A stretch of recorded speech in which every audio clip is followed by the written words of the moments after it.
On my orders, the United States military has begun strikes against Al-Qaeda terrorist training camps and military installations of the Taliban regime in Afghanistan. دوی د ازادۍ په نامه راغله خو د ازادۍ په قبر یې ډبره کېښوده.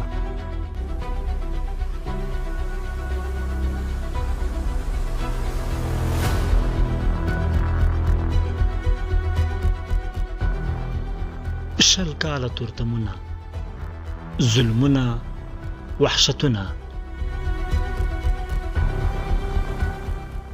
سلګونه تورې شپې او سختې ورځې، سلګونه زره قربانۍ، زموږ عزت، زموږ کلتور او عنعنات.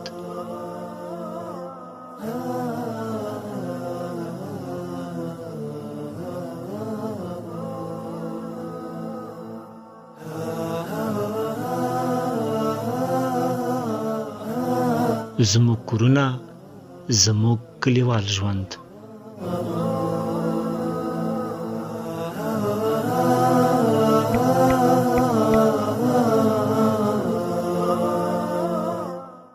خو افغان اولس چوپ پاتې نشو. مقاومت پیل شو. ژوند د هر دښت مو میوند شوه، هر لار او غر سقر یاس پکې تل به کله بند. دلته وي تریخ به مو تل ژوند د هر دښت مو میوند د غرونو له څوکو، سقر یاس پکې تل د کلي له کوڅو، د زړه له درده کړي زړه در پکې خورین امو ارغند او اباسین بیا هرې روز شو په له هلمند تر نورستانه د هرې غاړې ډبرې د ازادۍ شعارونه ورکول. زلمیو د خپلې وینې په بیه د اسلام او وطن د ساتنې لوړ ورکړ. او بیا د اسد 24 راغی.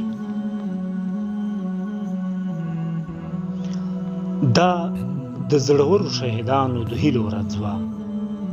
دا د فتح ورځ وه.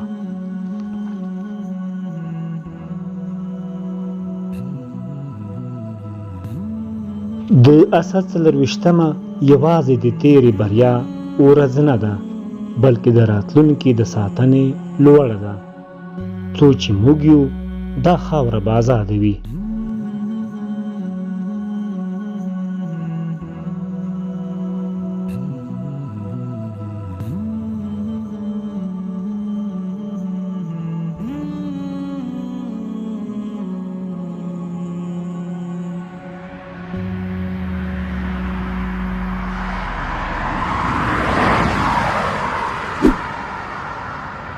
د تاریخي بدلون ورځ.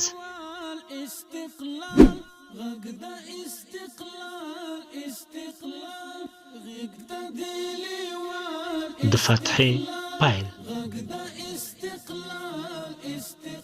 په دغه ورځ افغان اولس سجدې وکړې، بیرغونه پورته شول، زړونه ډک شول. دا زموږ د ازادۍ ورځ وه. دا د هغه شهیدانو هیلې وې چې دوی نشته، خو هیلې یې پوره شوې. دوی په خپلو کراماتو سره وښوده چې لا له وړاندې به الهام ورته شوی وي. نن ازادي شته، مګر دوی په تورو خاورو پراته دي.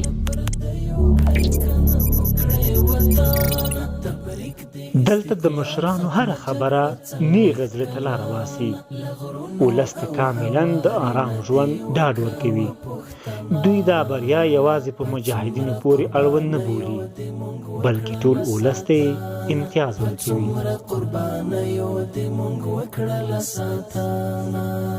خپل وخت خپل اختیار دی، د یرغل لاسونه غوڅ شول، اشغال تورو خیرو ندی پاک شوال مانا.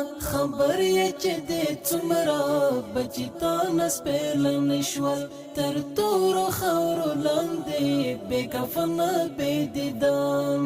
خبر یې چې د څومره بچتان سپیل نشول تر تورو خاورو لاندې بے کفن بے دیدان تر تورو خاورو لاندې بے کفن بے دیدان آزاد مول پردیو کړه کنه مکړه وطن تبریک دی استقلال ختم جګړه څلويخت کلان لغرونو او هواري ندی وکاو پخت